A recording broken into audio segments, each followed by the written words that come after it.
if you had gone home Thursday night and not looked at the news until this morning, or not looked at the markets until this morning, you would assume everything was fine and nothing had changed since then, given what's happened to the stock prices and to bond prices, and even the oil prices kind of cooled off a little bit since then.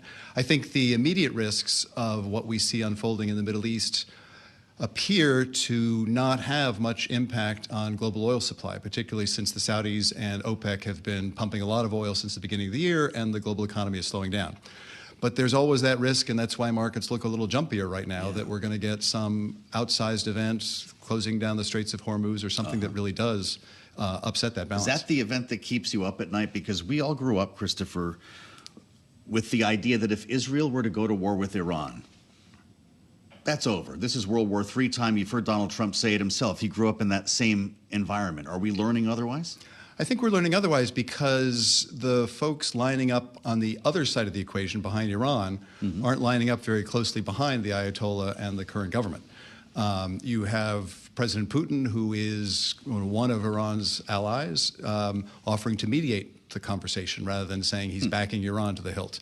You've heard very little from China other than let's try and de-escalate this thing and everything should be solved through negotiations. So it appears, at least right now, to be contained, but obviously when you've got that kind of exchange of missiles back and forth, the risk of something going astray and some other U.S. asset being hit is always there. Well, I wanted to build on this because President Trump, of course, is at the G7. But as you mentioned, he took a call not from a G7 ally over the weekend, but from the Russian president. And then also we've heard from him actually just moments ago at the G7 saying that he would potentially welcome if China did come into these talks because he needs somebody that Iran would speak to. So when it comes to these strategic alliances that Iran does have, will they really make an impact at the end of the day? It's hard to see how they will, particularly because Israel, frankly, is winning right now and looks like it is going to be able to drive the military balance as far as it wants to go. And so that's why you see, I think, these overtures on behalf of Iran to say, let's talk, let's talk. But again, it's hard to see how involving either Russia or China improves the prospects for peace as long as Israel continues to have its eye on the ball, which appears to be completely disarming Iran's military and maybe doing enough weakening of the regime to see if something new and better can replace it. Sorry, Tyler, go ahead. No, I was going to bring the picture actually to domestic issues here as we have this interest rate decision, of course, on Wednesday. I'm wondering how you're seeing these tensions in the Middle East complicate an already complicated picture for the FOMC. Well, I think it gives the FOMC yet another excuse to do nothing because the uncertainty of the oil price compounds the uncertainty around tariffs. Usually an oil price spike is something that monetary authorities try and look through and as a one-off. But the volatility and the impact on expectations, I think, is where the Fed will be focused most of all, as it has been looking at the tariff equation. What do you think when you're looking at Donald Trump at the G7, talking about as if it was something done in error, Vladimir Putin, Russia somehow kicked out of the alliance, very skeptical of our allies in Europe, kind of poking Mark Carney, not with the 51st state, but a lot he's referring to the former prime minister and so forth.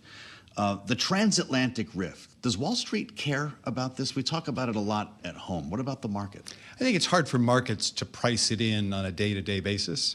I think where you really do start seeing it impacted is when you talk to some of my clients who are corporates with global footprints, certainly transatlantic footprints, and feel frozen, not sure quite where to build their next factory, quite where to sign the next contract with their supplier. That's the kind of thing that's likely to play through, not day to day, but month to month and even year to year.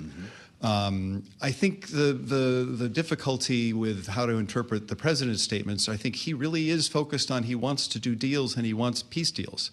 I'm not sure he thinks about what happens beyond the peace deal or after you come to agreement with Putin on Ukraine. Does that embolden him? Does that upset the balance of power? Does that change the global order? I'm not sure he thinks in those terms. He's really just looking to find a way forward for Iran, for Gaza, for Ukraine, and see if he can secure those kinds of understandings without necessarily thinking about what they mean for the next steps. from peace deals to trade deals, which of course was supposed to really be the other big focus of the summit. We had the Treasury Secretary Scott Bessent on Capitol Hill last week saying that it is highly likely that some of these trading partners are going to get an extension beyond July 9th, those ones that have been prioritized in these talks.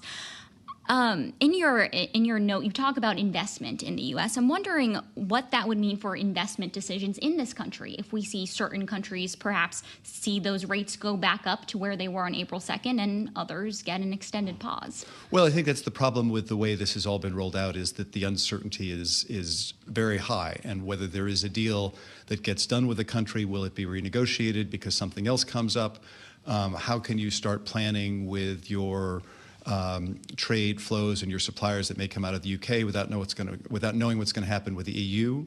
How do you understand your global auto supply chain without a deal in place with Japan? I mean, there are lots of very complicated interlocking pieces to this puzzle. And as long as most of them remain undecided and uncertain, I think that is where you build the uncertainty into business decisions. And I'll just say one more thing. Sooner or later, companies are going to have to make decisions. They can't be frozen forever. And so they're going to have to make more costly decisions. It's going to eat into their earnings. It's going to eat into the returns that investors should be expecting. Well, wait a minute. What happened to 90 deals in 90 days, Christopher? Well, deals are deals, but what we've been getting is sort of handshakes on a framework for the potential of a memorandum of understanding rather than a trade deal. Yeah. And I think that's the kind of thing that make investors crazy because, they need to decide what particular tariff line their particular product falls into and what extra charge is going to be for that, rather than a framework for, working this out over a period of weeks and months.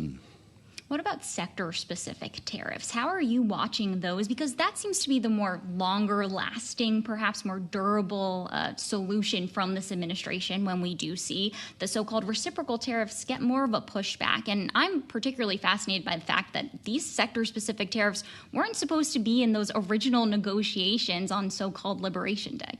No, indeed. And I think that is, given the court pushbacks on some of these tariffs that are based on the president's international emergency authorities that courts are deciding to rule against, the much stronger leg that the president and the administration has to rest on are these sectoral tariffs, whether it's on steel, whether it's on pharmaceuticals, or the automotive sector. And I think those are the kinds of things that are potentially much more disruptive to the global economy, because it's not just a single bilateral relationship that they're impacting, but pharmaceuticals, autos, steel. And I think that's the kind of thing that we're going to have to keep our eye on. No communique is expected to come from this G7. That's how little we're getting along. I think they've learned their lesson. Yeah, that didn't go great in 2018, I guess. It didn't go great in 2018. Communiques, I think, are important when you do have agreement because it does help frame things. But they also tend to highlight the disagreement. So is this the tree that fell on the woods, G7? Well, it's a complicated G7, right? Because we were expecting to have some clarity on trade. If nothing else, there's still talk that there might be a bilateral deal with India or Japan announced, because the president will be meeting with both of those leaders. Yeah. But I think generally it is being tremendously overshadowed by the news of the day, by what's going on the ground in Iran, in Israel, the potential for talking about Russia, talking about China in this context. So I think it's going to be hard to write that single headline coming out of the G7 that we might all prefer to be able to do.